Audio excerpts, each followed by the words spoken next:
불륜 남녀들이 성욕보다 사실은 이것에 더 목말라 있는데요. 이것이 무엇일까요? 많은 분들이 남편들이 바람났다 그러면 이런 얘기를 하세요. 아유 진짜 그 짓에 미쳐가지고는 그저 남자들은 그거밖에 몰라, 이런 얘기를 많이 하시는데, 사실은 그 짓에 미쳐 있다기보다는 정말 미쳐 있는 거는 정서적인 부분일 수 있다는 걸 놓치고 계시는 겁니다. 물론 남녀가 속궁합이 맞을 때 헤어지기 어려운 것은 맞아요. 근데 속궁합 때문에 안 헤어지는 것만은 아니기도 합니다. 정서적인 부분을 빼놓을 수 없는데요. 남자들이 상간녀에게 미치는 첫 번째, 내가 남자로서 다시 설 수 있다라는 거죠. 이제 내가 남자로서 다시 한번 인정받는다는 그 인정 욕구를 채워주는 거죠. 내가 집에선 남편하고 아이들 아빠로서만 아니면은 돈 버는 ATM 기계로만 살고 있다는 느낌이 들었을 때, 와 정말 멋있네요 라는 얘기를 듣는다든지,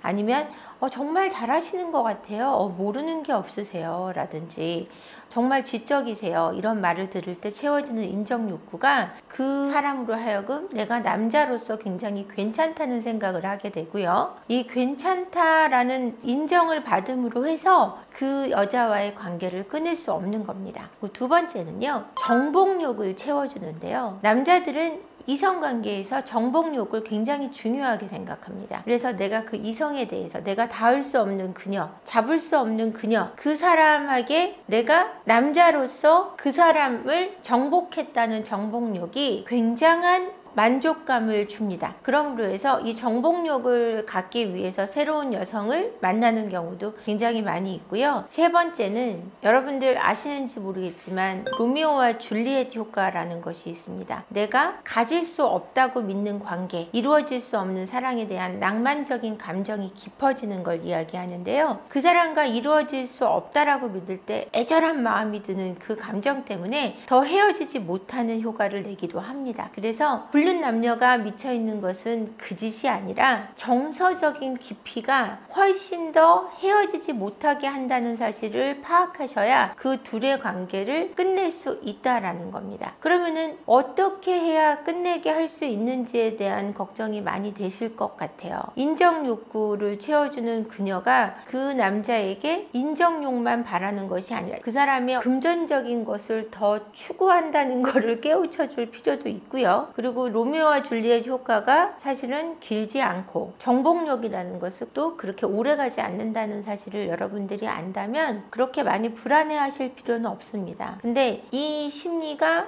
오래가게 되는 이유는 그들의 또 성적인 관계에도 없다고 할 수는 없겠죠. 그러니까 그 로미오와 줄리엣 효과가 그 애틋함을 갖게 합니다. 내가 저 사람과 맺어질 수 없다라는 그 애절함과 애틋함이 더 관계를 깊어지게 만들게 하는 거죠. 불륜이 발각되고 난 후에 지금까지 이만큼 해줬으면 됐잖아 뭐 이런 얘기 하시는 분들 네. 많잖아요. 네. 이런 얘기를 하시는 분들의 심리는 무엇인지. 뻔뻔함이죠. 그 심리가 뭐냐면, 내가 지금까지 너한테 돈을 벌어다 줬고 내가 지금까지 가정생활을 충실하게 한 거에 대해서 난 여기까지 책임을 다했어 라고 발뺌하는 거예요. 그러니까 내가 이만큼 해줬으면 됐잖아 라고 얘기를 하는 거는 내가 여기까지 했으니까 난 이제 나 하고 싶은 대로 할 거야 라는 통보라고 생각하시면 될 것 같아요. 이 사람들의 심리는 뭐냐, 이제는 너하고 관계를 정리하고 싶다는 얘기로 들으셔도 될 것 같아요. 보상심리나 아니면 방어기제 이렇게도 볼 수 있는 건가요? 당연히 방어기제죠. 이 불륜을 하는 거에 대한 당당함을 드러내는 거죠. 난 지금까지 열심히 해왔기 때문에 내가 이 정도의 잘못된 행동을 하는 거는 당연하고 그래도 된다라는 합리화라는 방어기제를 드러내고 있죠. 성욕 vs 감정적인 자극. 저는 감정적인 자극이 훨씬 더 불륜의 촉매제인 것 같아요. 제가 불륜 남녀들이 갈구하는 성욕보다 더 무서운 감정이라고 이 컨텐츠를 찍잖아요. 그래서 성욕이 우선이 되면 사람들이 성매매를 하면 돼요. 남자든 여자든, 요즘에는 여자도 가능하니까. 근데 외도를 하고 정서적으로 주고받는 것을 원하는 사람들의 심리는 내 마음의 안정감을 찾기 위해서고, 내가 말할 곳이 필요하고 내가 아내나 남편에게 할 수 없는 말들, 그 말들을 편안하게 할 수 있는 대상을 찾는 거거든요. 그런 감정적인 자극을 통해서 성욕이 더 발전하고, 또 성욕이 발전함으로 해서 감정적인 게 깊어지고, 이게 메비우스의 띠처럼 이렇게 돌아간다고 생각하시면 될 것 같습니다. 불륜이 끝나고도 배우자한테 쉽게 적응하지를 못하시는데 그 이유가 뭐라고 보시세요? 불륜이 끝났다 그래서 사람이 감정이라는 것이, 그 정서라는 것이 갑자기 한꺼번에 확 뒤집어지는 게 아니에요. 그리고 배우자를 볼 때 두 사람의 다른 측면이 있었을 거 아니에요. 내가 배우자한테는 없는 측면이 있어서 이분을 바람을 폈을 가능성이 훨씬 큰데, 그 좋아했던 감정이 갑자기 배우자에게 돌아온다는 건 쉽지 않거든요. 그리고 왜 쉽지 않냐면, 배우자를 봤을 때는 죄책감이 들게 돼 있어요. 죄책감과 수치심, 내가 죄를 지었다는 수치심이 함께 공존하거든요. 내가 죄를 지은 대상과 함께 있으면 불안해요. 내가 저 사람한테 해코지를 당할 수도 있고, 해코지를 당하는 게 당연한데 아무것도 안 하고 있을 때도 불안해요. 왜냐면 내가 혼나야 되는데 혼나지 않는 것도 불안하거든요. 그럼 불안 심리 속에 있는 관계가 편안할 수 있을까요? 편안하지 않을 때는 적응이 안 되는 건 저는 너무 당연할 것 같은데요. 그 편안해지기까지 굉장히 시간도 많이 필요하고, 더불어서 그 편안한 과정을 만들기 위한 전문가의 개입도 필요하고, 그리고 시간적인 개입도 필요하고, 여러 가지 복합적인 것이 저는 많이 필요하다고 생각합니다. 현실에서 어떻게 뭔가 해결되지 않는 이런 감정들을 불륜을 통해서 좀 찾으려고 하시는 분들이 계시잖아요. 이런 분들의 좀 특징이 있을까요? 현실에서 해결되지 않는 감정은 뭐냐면, 묵혀있는 나의 트라우마예요. 결핍이에요. 이게 현실에서 해결되지 않는 감정이에요. 이게 왜 해결이 안 되냐면, 내 부모하고의 관계에서 왔던 결핍이기 때문에 그 누구하고도 풀릴 수가 없는 거예요. 그래서 근데 그게 내가 내 부모하고에서 온 관계에서 온 결핍이라는 거를 알아채기가 힘들어요. 그래서 내 와이프나 내 남편하고 그거를 풀려고, 그 해결되지 않는 감정이 내 아내나 남편 때문이라고 생각하기가 쉬워요. 이게 내 안에 있다고 생각하지 못하고. 그렇기 때문에 이런 사람들의 특징은 뭐냐면, 우울증이 있어요. 기본적으로 우울해요. 처져 있어요. 그리고 밖에서는 굉장히 밝고 집에서는 어두워요. 이런 특징을 가지고 있어요. 조울증이 있거나 우울증이 있거나 이런 신경증을 가졌을 가능성이 되게 높고요. 그리고 불안이 많이 높으신 분들, 이런 분들이 감정을 불륜으로 찾으려고 하는 거예요. 내가 아내나 남편 때문에 외롭구나, 우울하구나, 이 관계 속에서 나는 행복할 수 없구나, 이런 판단하에 다른 관계 속에서 내 감정적인 어떤 풍요를 찾으려고 하는데, 그건 불륜으로도 해결되지 않아요. 왜냐하면 내 부모하고 관계에서 있었던 거고 내 안에서 해결해야 되는 문제이기 때문에, 그건 치료를 통해서 나아지는 거지 타인을 통해서 해결할 수 있는 게 아니라는 걸 스스로 인지해야 합니다. 밖에서는 되게 쾌활하고 네. 집에 들어오면 약간 우울한, 가면 우울증. 그런 우울감이 집에 오면 이렇게 엄습하는 그 이유가 뭘까요? 내 원가족이 그렇게 우울했을 봉폐 가족이었을 가능성이 되게 높아요. 아빠랑 내가 대화를 많이 했거나 엄마한테 매를 많이 맞았거나 학대를 받았거나 했을 때 내 원가족의 상을 지금 현 가정에 가져와요. 그러면은 집에 들어왔을 때 내가 20년간 살던 그 집의 분위기랑 비슷한 거예요. 내 느낌이. 집이라는 상이 나한테는 그렇게 어둡고 힘든 곳이에요. 그래서 집에 들어오면 내가 옛날에 봤던 엄마, 아빠, 그리고 힘들었던 뭐 외삼촌, 외할머니, 이런 친척 집에서 자랐던, 아니면 기숙사에서 컸던 그런 차가웠던 느낌을 내 가정에 갖고 있어서 내 아내나 남편이 그런 상을 갖고 있다고 투영하게 돼 있어요. 투사하거나 투영하는데, 이러면 집이 불안한 거예요. 싫고 우울해지는 거죠. 그래서 집보다는 밖을 좋아했던 그 마음이 그대로 결혼 생활에도 적용되고 있다고 보시면 됩니다. 불륜 남녀들이 갈구하는 성욕보다 더 무서운 감정은요, 정서적인 거예요. 내가 그 사람하고 굉장히 애틋했어요. 내 어릴 적 결핍을 채워줬다는 느낌이 있어요. 그러면 채움받는 정서적인 그 풍요 때문에 그 사람을 놓지를 못해요. 너무 애틋하거든요. 그리고 너무 행복하기 때문에 그 행복 때문에 그걸 놓지 못하는 거예요. 그래서 그 애틋함, 이루어질 수 없다라는 그 애절함, 그리고 나를 인정해주고 나를 남자나 여자로서 다시 바라봐주는 그 시선, 이런 것들이 내가 다시 젊어지고 있다라는 느낌이 들어요. 그래서 그런 것들을 놓지 못하는 거거든요. 그런 것들을 어떻게 아내와 남편과의 관계 속에서 살아나게 할 것인가가 가정을 살리는 데 있어서 가장 중요한 키일 거라고 생각합니다. 상간녀가 아내에게 불륜을 들키면 꼭 하는 말이 있는데요. 그 세 가지를 제가 오늘 알려드리려고 합니다.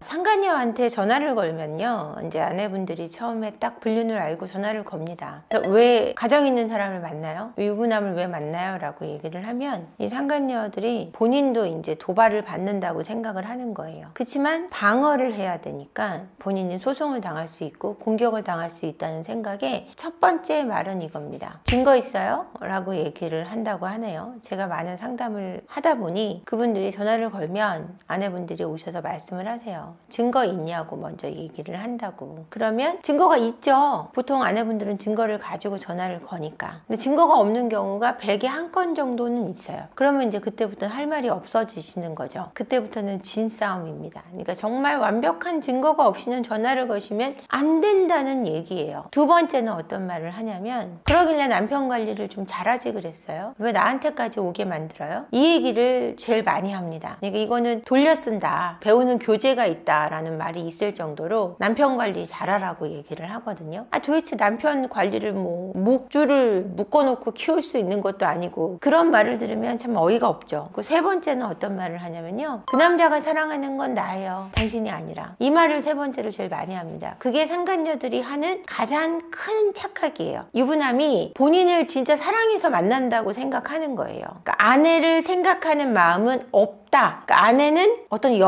여자이기보다는 물건처럼 생각을 하는 것 같아요. 그러니까 내가 사랑받는 여자고 나만 유일하지, 저 여자는 집에서 애 키우는 유머야 라고 생각을 하더라고요. 그래서 존재 가치에 대한 가치를 전혀 부여하지를 않아요. 그래서 상간녀랑 맞닥뜨리면은 일단 손해보는 거는 아내분들이에요. 멘붕이 와요. 멘탈이 무너지면서 무슨 말을 해야 될지도 모르고, 욕을 하면 또 그쪽에서 욕이 오면 내가 더 분하잖아요. 그러니까 예의 바르게 얘기를 하고 최대한 증거를 잡아내시는 게 좋은데, 그럴 수 있는 상황을 잘 만들기가 어려워요. 그렇기 때문에 사전에 준비가 되고 할 말들을 미리 써서 전화를 하시는 게 좋아요. 질문할 것과 내가 이끌어내야 되는 말들에 대한 준비가 하나부터 10까지 준비가 된 다음에 전화를 하셔야 되고요. 그게 증거가 될 수 있는 정도의 문답이 이루어져야 된다는 얘기예요. 근데 그러지 못하고 그냥 화가 나서 그 자리에서 전화를 걸잖아요. 그러면 되려 당하시는 경우가 굉장히 많죠. 그러니까 그러지 않도록 조심하시는 게 가장 좋고요. 이렇게 증거를 확보하고 유부남인 걸 알았다라는 거를 잡아내시면 그때는 상간소 하시는데 많은 도움이 돼요. 그러니까 상간소를 하는 케이스가 좋기도 하고 안 좋은 케이스도 있어요. 그러니까 무조건 상간소를 해야 되는 건 아니에요. 근데 상간소를 되도록 하는 게 좋은 케이스는 아무래도 남편이 이 상간소를 했을 때 그 여자하고 관계가 끊어질 확률이 훨씬 높기 때문이에요. 소송을 당하면은 심리적으로 압박이 오기 때문에 그 관계에 대해서 일단 다시 한번 생각해 보게 돼요. 좀 진력이 나죠. 내가 이렇게 소송까지 당하면서 이 사람을 만나야 돼? 라든지 내가 이렇게 돈이 들어가는데 내가 일단 손실을 보죠. 그랬을 때 관계에 대한 구성이 되는 거예요. 이 관계에 대해서 다시 한번 생각해 보게 된다라는 거죠. 그러면 헤어질 가능성이 높기 때문에 여러 가지 손실도 줄 수 있고 다시 한번 생각해 보게 할 수 있기 때문에 상간소를 하는 게 훨씬 더 좋다라고 말씀드리는 건데, 상간소를 했을 때 안 좋은 케이스도 분명히 있어요. 그러니까 너무 무조건적으로 그 남자분이 돈을 1차를 했던 2차를 했던 3차를 했던 돈을 다 내준다든지, 상간녀 입장에 서서 이혼 불사로 나올 가능성이 있을 때는 이 상간소가 정말 해야 될지 말아야 될지에 대해서 좀 심사숙고하셔야 될 필요가 있어요. 그러니까 이혼과 같이 해야 될지 말아야 될지도 고민을 하셔야 되고요. 여러 가지 케이스에 따라서 다른 방향으로 잡아야 되는 경우도 많이 있습니다. 그래서 어떤 것이 적정하다라고 100% 확답 드릴 수는 없을 것 같아요.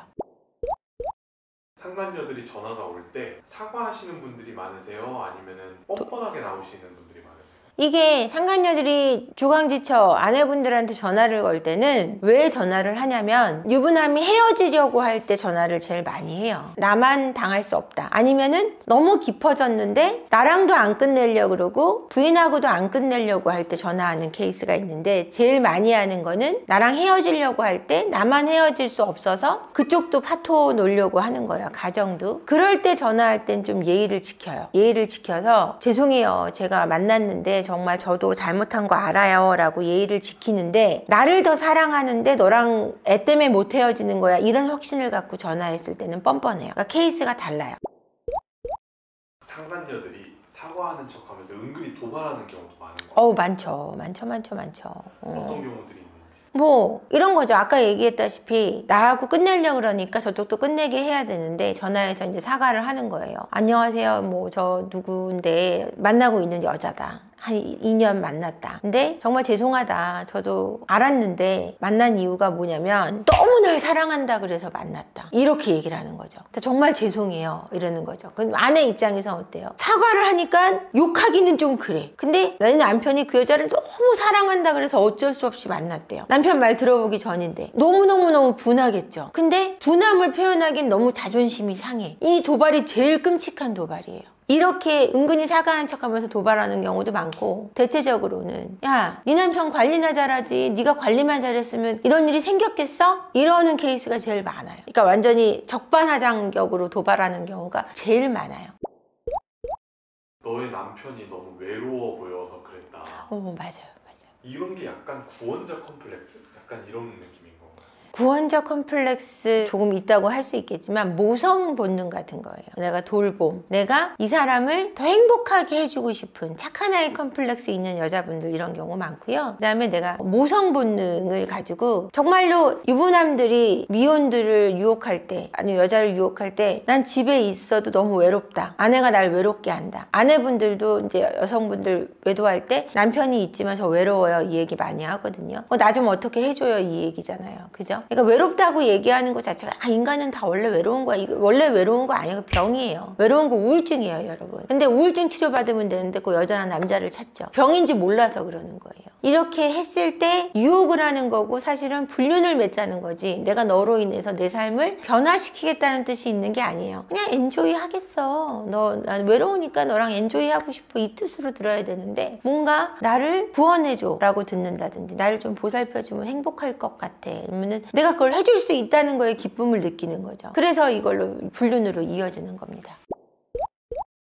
나한테 화내지 마라. 니네 남편이 잘못한 거 아니냐. 뭐 이런 얘기도 하실 것 같아요. 그쵸. 이런 말도 하죠. 왜 나한테 그러냐. 네 남편하고 같이 그랬는데 이런 말을 하기도 해요. 근데 이 말은 상간녀들이 많이 하기보다는 아내분들이 저한테 상담 오셔서 많이 하세요. 사실은 내 남편이 더 잘못했죠. 무조건 내 남편이 다 잘못했어요. 이 말을 되게 많이 하시는데, 이게 그러면은 나는 왜 내 남편이 잘못했는데 그 여자한테 화가 날까를 고민해 보실 것 같아요. 그건 왜 그러냐면 내 남편하고는 주고받았던 게 많아요. 내 남편은 나한테 사실 해준 것도 많은 사람이에요. 둘 사이의 관계성이 깊어요. 은혜 받은 것도 있고 불쾌하게 했던 부분도 있지만 잘해준 것도 있고 못해준 것도 있고, 그런 게 있다 보니까 받았던 것들이 있던 거에 대해서 분함이 덜한 거고, 물론 사랑했기 때문에 분노가 더하기도 하지만 용서할 수 있는 측면이 있는 건데, 그 상간녀는 일면식도 없고 나한테 해준 것도 하나 없고 관계적인 측면이 전혀 없기 때문에 그 사람은 내가 용서할 수 없는 거예요. 그러니까 내가 남편을 용서하고 그 여자를 용서하지 않는 게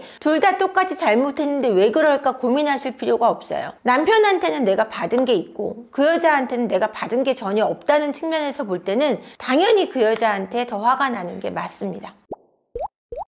남편이 당신 욕 많이 했다 나한테, 이런 말을 하는 거는 아내분을 좀 더 흔들라고 이런 얘기 말씀하세요? 실제로 욕을 많이 해요, 남편분들이. 상간녀한테 아내분들 욕을 많이 합니다. 왜? 점수 따려고. 근데 그러지 않는 사람도 간혹가다 천에 하나 만에 하나 있긴 한데, 아내한테 불만이 있다는 말을 해야 이 여자를 만족시킬 수 있는 거예요. 자기 행동을 합리화하고 당연시할 수 있겠죠. 그러다 보니까 욕을 많이 하는데 그 상간녀는 그거를 확대 해석해요. 우리 와이프는 잘 안 씻어 이러면 딴 데 가서 그 남자 와이프는 더럽대 이렇게 얘기해요. 나한테 바보라는 말도 하고 신이란 말도 해요. 그 여자는 남편한테 쌍욕을 한대. 이렇게 확대 해석해서 점점 그 유부남의 아내를 굉장히 괴물화해요. 빌런화 시켜간다라는 거죠. 그래야 내 마음이 편하거든요. 그 여자가 나쁜 여자가 될수록 나는 좋은 사람이 되는 거예요. 그래서 그런 말을 하고 흔들려고 하는 말인 것과 동시에 실제로 많이 한다는 거죠. 그래서 이거를 알게 되면 흔들리기도 하지만 이거를 상간녀가 그 말을 했다 그래서 화가 난다기보다 사실은 그 말을 한 걸 봤을 때 쇼크를 많이 받으세요. 카톡으로 진짜 내 욕을 상간녀한테 하거나 친구들한테 했어. 그럼 거기서 되게 멘붕을 느끼시더라고요. 근데 이게 그닥 신경 쓸 일이 아닌 게 뒷담화를 하잖아요, 사람들은. 근데 그거는 그 당시 그 사람한테 이제 만족시키기 위해서 말을 하는 경우고, 우리가 나라님도 없을 때 욕을 하는데 아내나 남편 흉을 조금씩 보는 거에 대해서, 존재 가치에 대해서 막 무가치하게 나 사실은 죽여버리고 싶어, 진짜 이 정도 수준의 욕이 아니고 죽이려고 구체적인 계획을 세우는 정도의 말이 아닌 이상은 그렇게 쇼크받거나 마음 쓸 일은 아닌 것 같아요. 그냥 화가 났을 때 앞에서 말 못하고 속상할 때 뒤에서 친구들한테 나 우리 와이프 미워 죽겠어, 저 와이프 가끔 이럴 때 짜증나, 우리 남편 나 이러는 거 너무 싫어. 사실 아내분들도 밖에서 친구들하고 시댁 욕하고 남편 욕하고 욕 많이 하거든요. 근데 남편이 욕한 건 용서할 수 없다고 하시는 분들이 있는데 그러시면 안 될 것 같아요. 누구나 뒷담화는 조금씩 할 수 있는데 너도 힘드니까 그럴 수 있어, 이렇게 넘길 수 있는 힘도 있어야 가정이 지켜지는 것 같습니다. 상간녀가 아내를 향해서 이제 다 끝났으니까 잊으라 뭐 이런 말씀도 많이 하실 것 같아요. 이게 진짜 끝낸 상태를 의미하는 건지, 본인이 이 관계를 주도하고 있다는 걸 좀 과시하려고 하는 건지. 과시하려고 하는 경우가 많죠. 그러니까 이런 사례가 있었어요. 상간녀가 결혼을 하는 거예요. 유부남을 만나다가. 유부남이랑 하는 게 아니라 아내가 이제 알게 돼서 그 상간녀한테 전화를 걸었는데 결혼식 날 전화가 온 거예요. 그러니까 상간녀가 딱 얘기를 하는 거죠. 저 오늘 결혼식이에요, 이러지 마세요, 만날 일 없어요, 그리고 딱 끊어버리는 거죠. 그러니까 내가 네 남편을 깠어, 나 네 남편보다 더 좋은데 시집가, 너보다 내가 나 라는 걸 과시하려고 하는 의도가 훨씬 크죠. 그리고 네 남편도 내 말을 잘 들어, 너 걱정하지 마, 너가 내 밑에 있어, 내가 네 위야 라는 걸 과시하는 거예요. 아내분도 이 불륜을 알게 되면은 상간녀하고 나를 자꾸 비교하게 되는데, 아내분들을 모를 때도 상간녀들은 계속 아내랑 자기를 비교하거든요. 혼자 모든 고통을 다 겪는 거예요. 그런 걸 생각하면 상간녀들이 참 한심하죠. 그 비교하고 그러면서도 그 삶을 산다는 게. 어쨌거나 상간녀로 사는 것도 행복한 삶은 아닐 수밖에 없으니까 아내분들 분하시겠지만 차근차근 다 해치워 갈 때까지 힘내셔야 합니다. 그래야 가정을 지킬 수 있고, 많은 분들이 이런 상황에서도 가정을 지키고 싶어 하신다는 걸 알기 때문에 상간녀들을 하는 말에 영향받지 마시라고 오늘 준비해 봤습니다. 영상 끝까지 봐주셔서 고맙습니다. 구독과 좋아요, 댓글과 알림 설정 많이 부탁드릴게요. 고맙습니다.